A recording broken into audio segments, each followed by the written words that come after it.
Bismillahirrahmanirrahim, Bapak Ibu Dewan Hakim sekalian, terimalah salam sapa saya.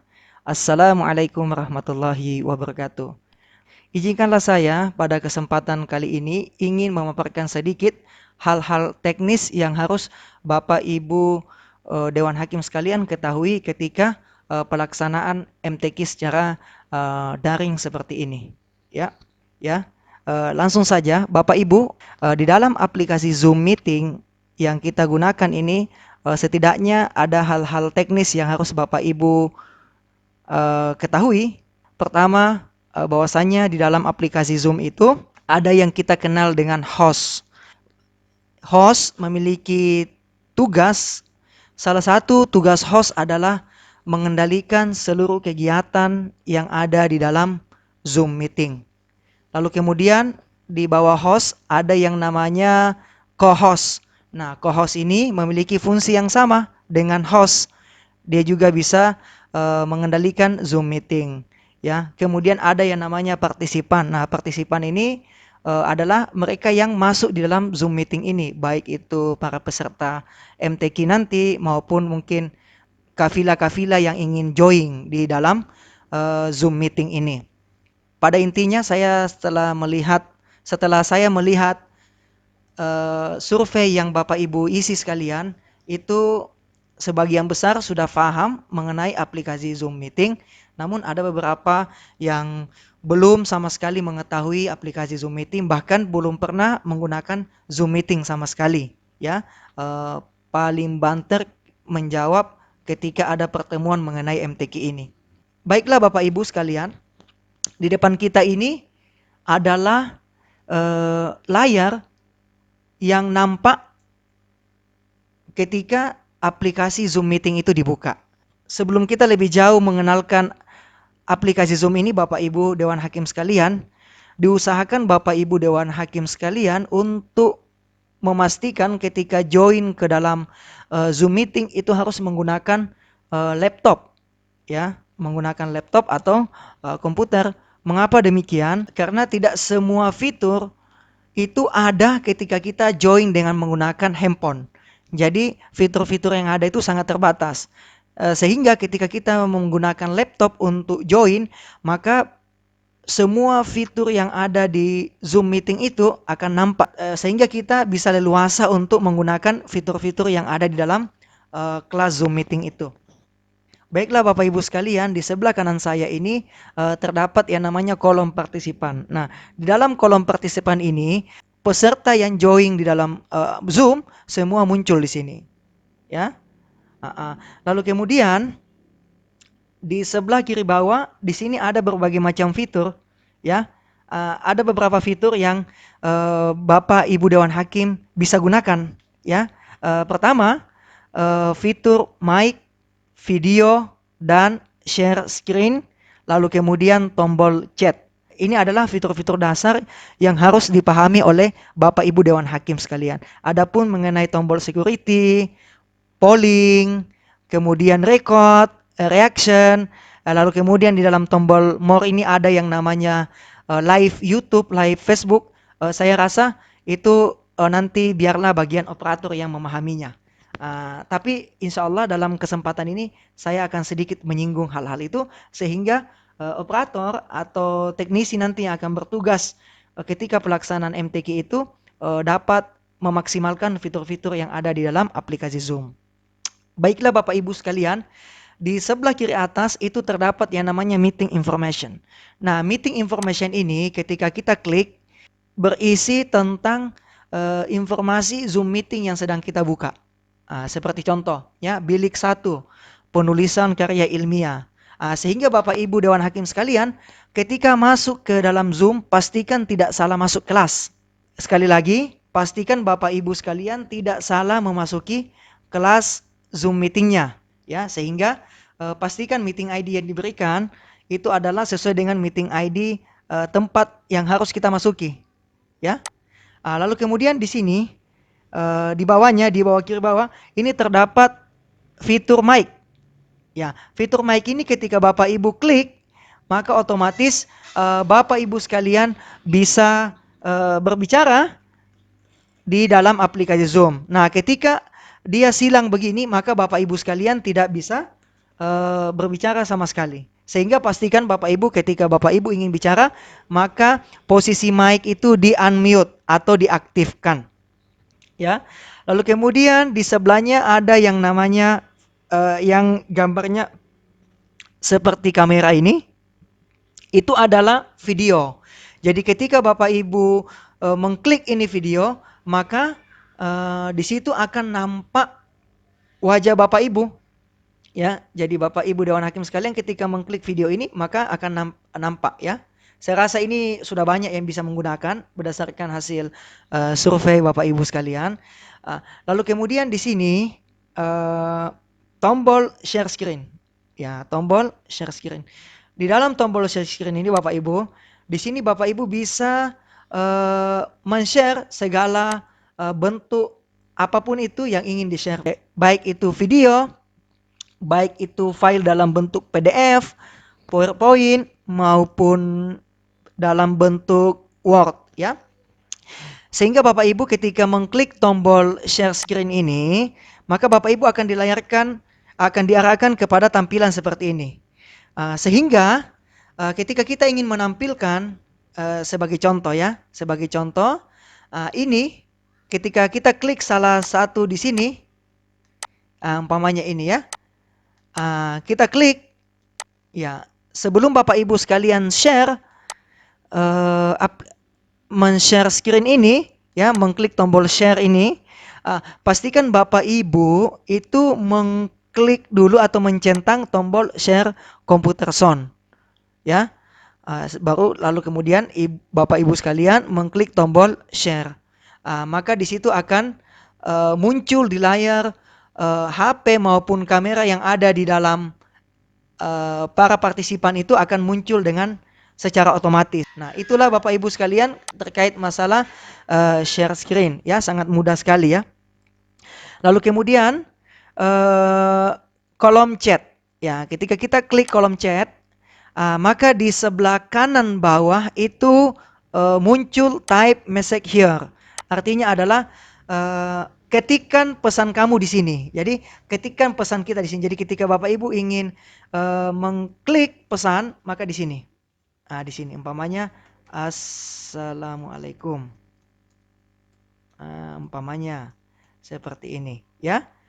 Kemudian kita tekan enter. Maka otomatis dia sudah masuk ke HP atau ke laptop masing-masing peserta yang ada di dalam aplikasi Zoom ini, ya. Nah, itulah Bapak Ibu sekalian hal-hal yang harus Bapak Ibu Dewan Hakim ketahui mengenai pengaplikasian Zoom meeting ini, ya. Oke. Adapun yang lain seperti tombol security, coba sini ya. Ketika saya mengklik tombol security, maka di situ akan muncul log meeting, enable waiting room, kemudian allow participant to share screen, chat, rename themselves, kemudian unmute. Ya, kita bahas satu-satu. Ketika kita centang ini log meeting, maka otomatis siapapun itu tidak akan masuk di dalam aplikasi Zoom yang kita buka. Ya.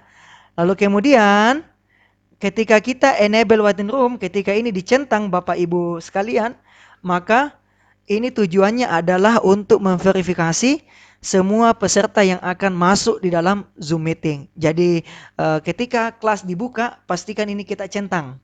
Tujuannya adalah untuk memverifikasi semua peserta yang akan masuk di dalam Zoom meeting ini. Ya. Lalu kemudian ini allow participant to.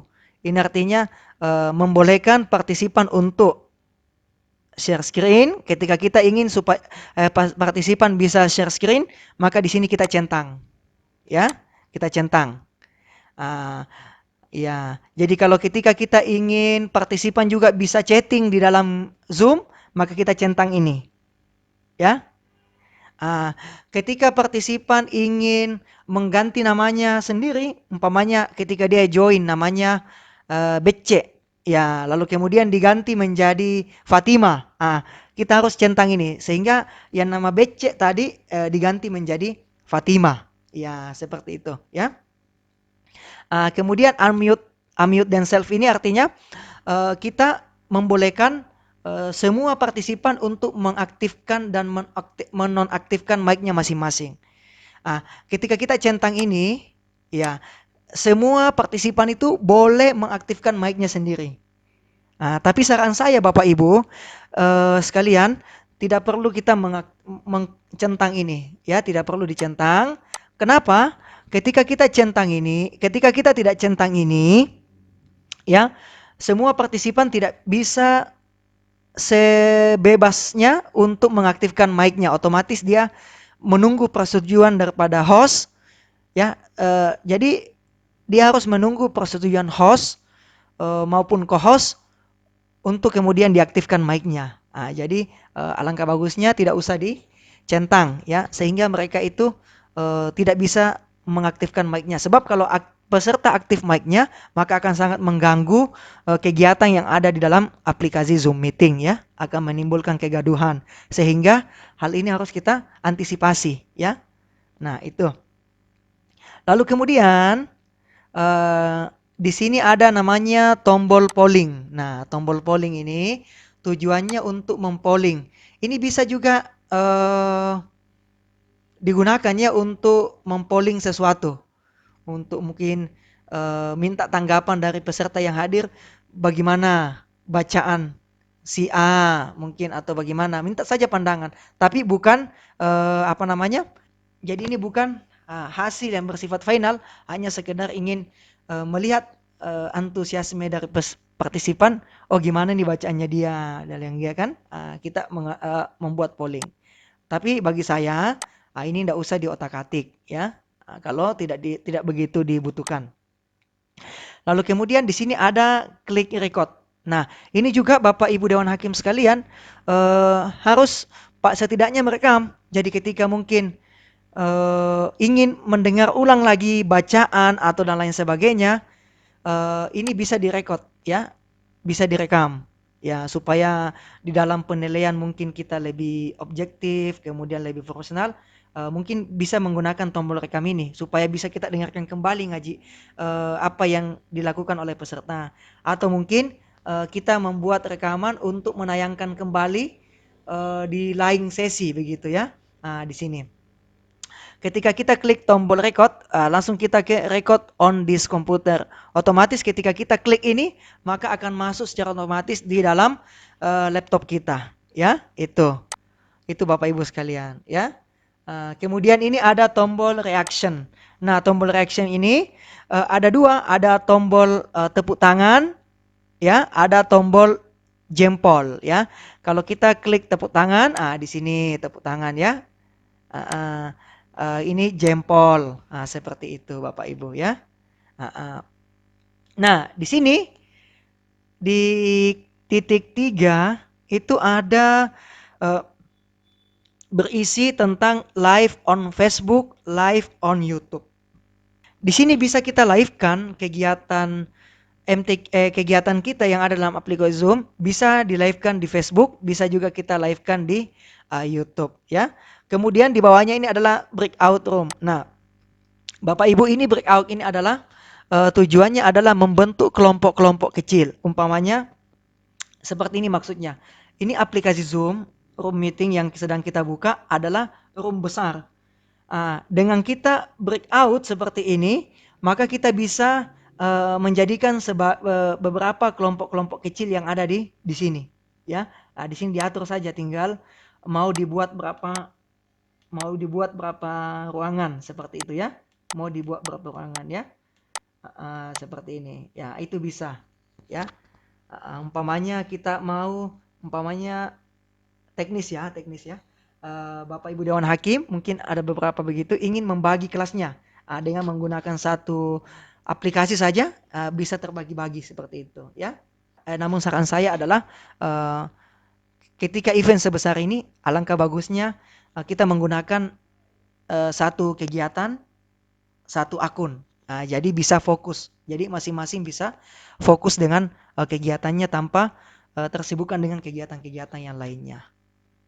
Nah, terakhir adalah end. Nah, ketika kita klik end, maka di sini akan muncul end meeting for all. Jadi end meeting for all ini artinya adalah menutup aplikasi Zoom untuk semua. Jadi ketika kita klik ini otomatis ruangan ini akan tertutup. Ya, sudah close. Lalu kemudian kita di sini akan leave meeting. Lalu kemudian yang selanjutnya di bawahnya ini adalah leave meeting. Nah, leave meeting adalah meninggalkan meeting. Jadi ketika kita meninggalkan meeting, maka yang lain masih ada di dalam sini. Ya, gitu ya. Jadi ketika host ingin keluar, pastikan dia mengklik end meeting for all ya.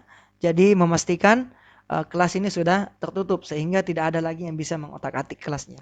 Seperti itu. Nah, itulah Bapak Ibu sekalian terkait dengan pengenalan teknis. Selanjutnya kita akan mungkin lebih pertajam di sesi tanya jawab. Mungkin itu saja yang dapat saya sampaikan. Hadanallahu wa iyyakum ajmain. Assalamualaikum warahmatullahi wabarakatuh. شكرا يا ربي شكرا هديت قلبي شكرا